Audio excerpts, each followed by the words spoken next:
Tea time. Welcome everybody, Souldin of the Grin brothers here for a test video. Well, could be the actual part of the video, but this is mainly to serve as a test video.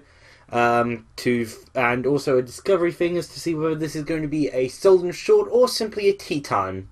How is it going to be a Souldin short or a tea time? Well, from now on, with exception to one series I've already recorded, Souldin shorts are going to be Souldin short starts are going to be categorized by two categories. They either have to be a game I backed on Kickstarter, or they have to be a game featuring a customization option with Nanka. Testing, seeing if this works. Oh, do I get to make a character? Let's find out. There's Souldin. Hey? Yeah! From the seams of it, there is no customization option, which means this does not count as a Souldin short start. How do I see myself then? What am I? So yeah, it doesn't appear to be customizable, so this is just Welcome everybody, Souldin of the Grin brothers here, and it's time for another episode of Tea Time. And hopefully the mic is okay where it is. I kind of ended up shifting the table forward at the last moment there because I realised that I couldn't actually reach my teacup anymore. So yeah, the table was a bit far away. Speaking of teacups, today's tea is well, despite what you might think from the sound of it, it's actually a black tea, but it is chocolate tea. Yep, it's a loose leaf flavoured black tea, a T2 packet of chocolate tea, which was actually a gift from a friend of Rafi's, because, you know, he has those. And she's actually recently subscribed and commented on the channel, so give a shout out. Thank you for the chocolate tea, ice makeshift rose. It's really appreciated. Was actually going to be trying out an Earl Grey for this tea time, a different variation that Kiris ended up buying. But now I've got chocolate tea tonight, so I'll have chocolate tea. Now then, for today's video, as you'll find out from a little video clip, it wasn't initially going to be a tea time. Originally it was actually going to involve gameplay footage, but for various reasons I ended up deciding against it. And, not sure what to term the video precisely at the moment, but the concept of the video will probably be something beta. In fact, let's call it Tea Time Beta. I was thinking a beta breakdown or beta blowout or something like that, but Tea Time Beta. It's not a beta of a tea time, but it's a tea time concerning betas, and it's funny, you know, people thinking that, hey, it may be a beta of tea time, so tea time beta. Tea time beta it is then. And for today, tea time beta, the, oh yeah, I kind of skipped over what the chocolate tea was about. You know what, I'll bring that up when I actually start drinking my chocolate tea. Wow, getting ahead of myself here. And this is already going to be a bit of a random one.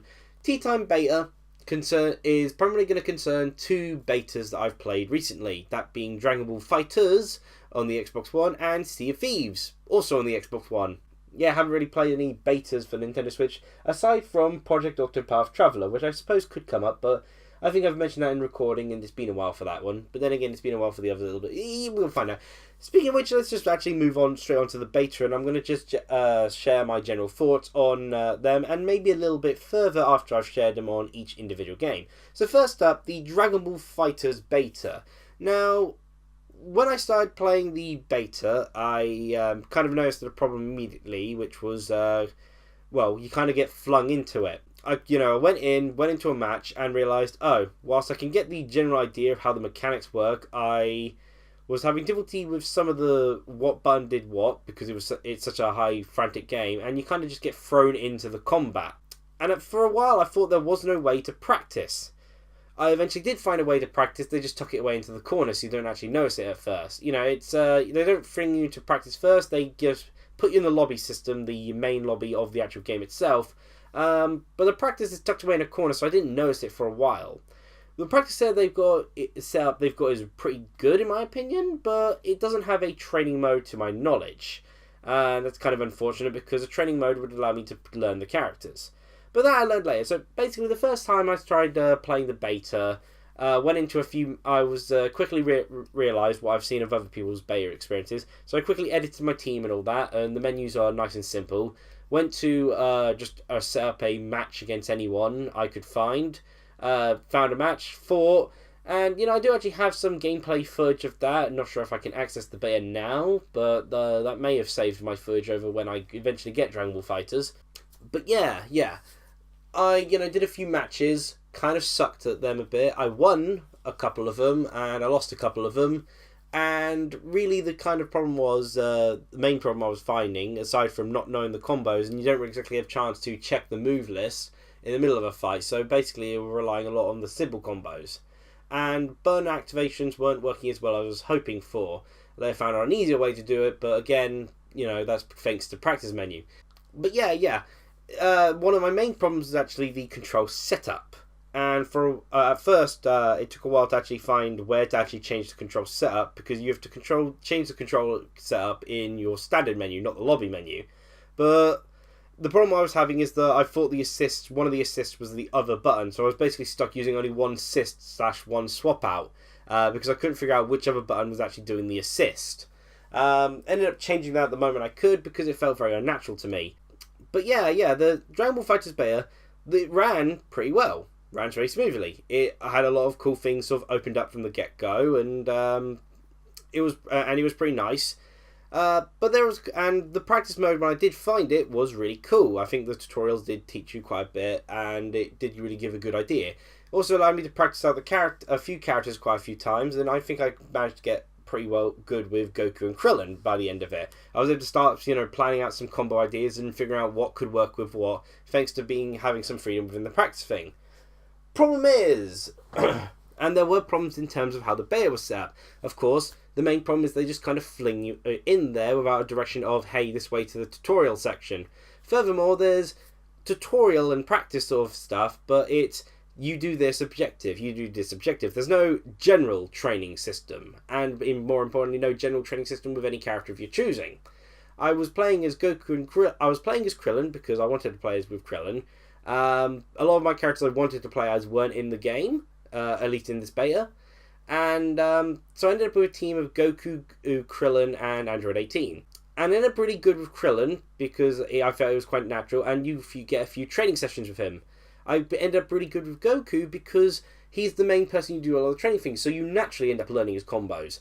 But I was starting to get really lag behind his skills of 18 because there was none of the tutorial sessions which involve you actually playing as 18. There was no moment I could practice while of 18. And that meant she was ended up becoming a lower point on my team. And I really didn't want to use Team Gohan, so that meant there was one significantly weaker member of our team, which I kind of had to be a bit more random or a bit more generic in terms of what I was doing, because I didn't know which combos activated which of her supers. What the light, medium, and heavy variants did, because I'd have to try and experiment those in the middle of battle, which is gosh darn hard. But the Dragon Ball FighterZ beta did at least show me the gameplay, and I enjoy the gameplay, but I don't think it was a very warm introduction to it. I felt that it was kind of off-putting to certain degrees. It was good in terms of the mechanics work really fine and all, but in terms of an introduction, I don't think it was introduced very well. And I may speak about that more in later. Moving then on to the Sea of Thieves beta, on the other hand. Sea of Thieves beta, from the get-go, kind of proved to me that I don't really want to play Sea of Thieves, unfortunately. It looks pretty cool, however, like Dragon Ball FighterZ, it just throws you in there. And it throwing you in there might be quite apparent to the actual game itself, because I tried to do, it's recommended you do it with 4 people. So I did it with 4 people, sort of randomly get assigned to 4 people and randomly thrown on a ship. And of course, because of the Xbox One's initial controller setup, the headphones I bought for it don't work for the Xbox One controller I've got, and so I wasn't able to do voice chat with anyone, and that made it kind of pointless. And I thought, you know what, this isn't good, because I couldn't figure out any of the controls or anything like that, and I was kind of messing about and not having the chance to mess about to learn stuff. There was no option menu to show me the controls. Funny enough, this is a recurring problem in these betas. And as such, I logged out of that and immediately went to single player, where I was just randomly thrown in with a bunch of inventory stuff in a random bar where I couldn't communicate with the person there, who I thought I would be able to communicate to give me a general, here's what the controls are, here's what this do. I eventually found out that the buttons which I thought weren't working, actually you just have to hold them down instead, and stuff like that. And it was kind of, and again, you were just kind of thrown at the top, had to find where the mission sort of guy was, at the very bottom, figure out how to work the boat and all the different little mechanics to it. Like, it took a while for me to figure out that I had to unfurl the sail to actually get going, because there was no one to tell me this sort of thing. Like, I'm okay with the idea of not forcing a tutorial onto someone, but at least give a person there you can talk to for the tutorial, or a pause menu where you can open up and, hey, here's the tutorial section.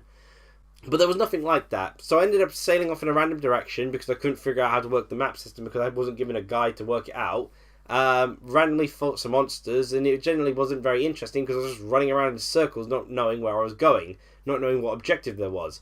That seems to be the general concept with Sea of Thieves of you be a pirate sort of thing, and it's a heavily online focused game. It doesn't really suit single player at all.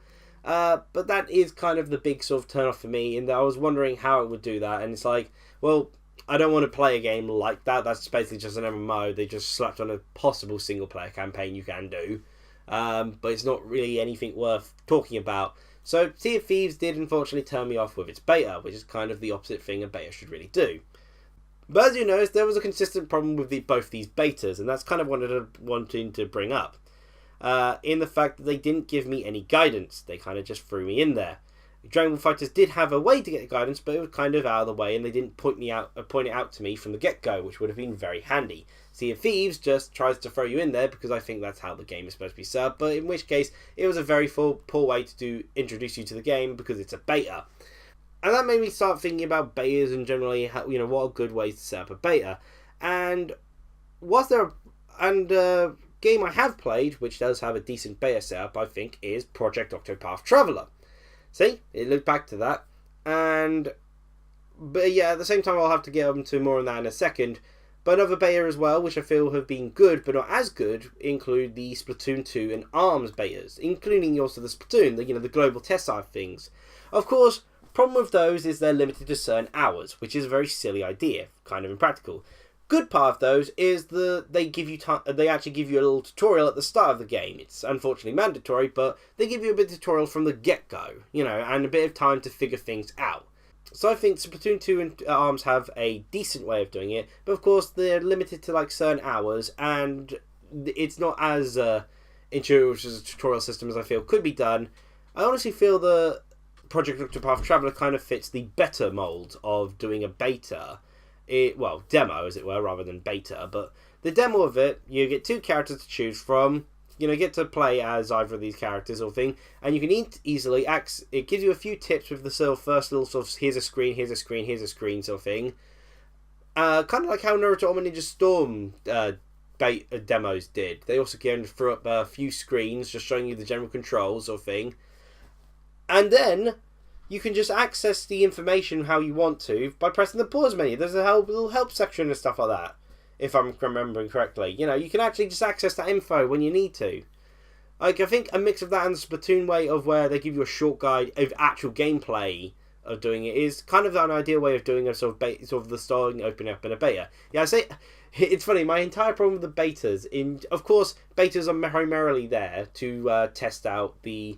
I guess it's more beta and demos, because Project Octopath Traveler isn't a beta, it's a demo. I mean, it technically is a beta because it's early in the game development, but you know what I mean. The betas are generally designed to test out online functionality, most of all, and just generally how the game works and the mechanics and such. However, I feel they also should be serving as an introduction to the game, because this will be a lot of people who are maybe on the fence and want to have the free demo experience of trying it out.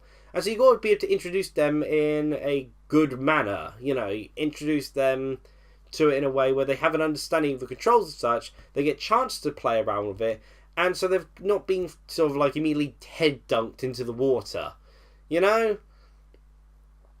I feel that was the problem. Dragon Ball FighterZ and Sea of Thieves to me didn't feel as enjoyable betas as they could be because there was no direction to them.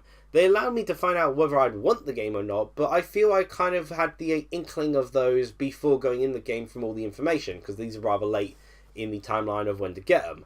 However, they did prove a little bit negative to me due to the lack of access. I mean, I would have been going into Dragon Ball FighterZ with a bit of a feeling to it, as it were, if I hadn't figured out where the tutorial section was in the beta, because of course I'd have been gone in the mindset of, oh, don't worry, the tutorial will be sort of visible, I can do that sort of straight away. only to find out that the main menu system is actually the lobby system that showed up before, where I couldn't figure out where the tutorial was. So betas, I feel in general, need to be, not just a way of testing things out, but a way of allowing players to see if they're interested in the game, but allowing it to be as welcoming as possible to tempt them towards the game. But yeah, those are my thoughts on betas in general, and kind of my thoughts on how I felt with the Dragon Ball FighterZ and Sea of Thieves beta. Dragon Ball FighterZ is a game I'm getting. I believe it's set up for my birthday, whereas Sea of Thieves is a game I've decided not to get based on the beta because the style really doesn't suit me. And, other games, betas I have enjoyed. This ARMS beta, the global test punch, as it were, proved to me that ARMS wasn't worth getting based off the factors of my poor internet connection in the game room at the time. That's kind of fixed now. But also on the fact that if I wasn't playing on the big screen, ARMS is not really that enjoyable to play, using the little screen and the punches and such. They couldn't find a proper room for it, and online connectivity was a pain. Meanwhile, Splatoon 2 did show me that, hey, whilst the game isn't as good as the Wii version in terms of the control scheme, using it actually doesn't play awfully in handheld. It's pretty neat, and the motion controls are really cool. Still not as good as the gamepad, but pretty cool. And I like the weapons I got to use and such. So felt this is like more of Splatoon, not as controlling as well, but a lot of nice new stages and such. And so would be something I'd like to continue and do more of. And I got that from the Splatoon 2 one, and of course Splatoon 2 and ARMS both had good introductions for them. And the Project Octopath Traveler, I absolutely fell in love with that demo. I recommend, if you have a Switch, try out the Project Octopath Traveler demo. That game is fantastic. Just from the demo alone, it's just full of charm and love. Okay then, time to try out my chocolate tea, which I've already written down some of the information for it. So I'm going to read it out here. It's a 2 to 4 minutes brew time. I've brewed it for 3 minutes here. Preference is, currently I'm trying this out with milk for the first time, as I usually do. It's a black tea blended with cacao bean pieces, subtle, dissonant, and with a nutty finish. Let's see if it's right then. Here is chocolate tea from T2.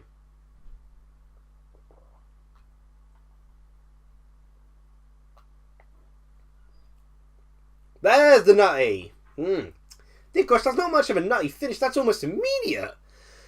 You get the chocolate taste. I think the milk has kind of subdued it a bit, which is a shame because you think, milk, chocolate, would go really well together. I think it might be better without it, actually. But then, that is a nutty finish. That's like nutty immediately. This is more of a nut tea than it is chocolate. More like a whole nut, dairy milk whole nut sort of tea than chocolate tea. Yeah, it's definitely more nut, as it were. The chocolate part's actually fairly weak. That could be the milk's fault.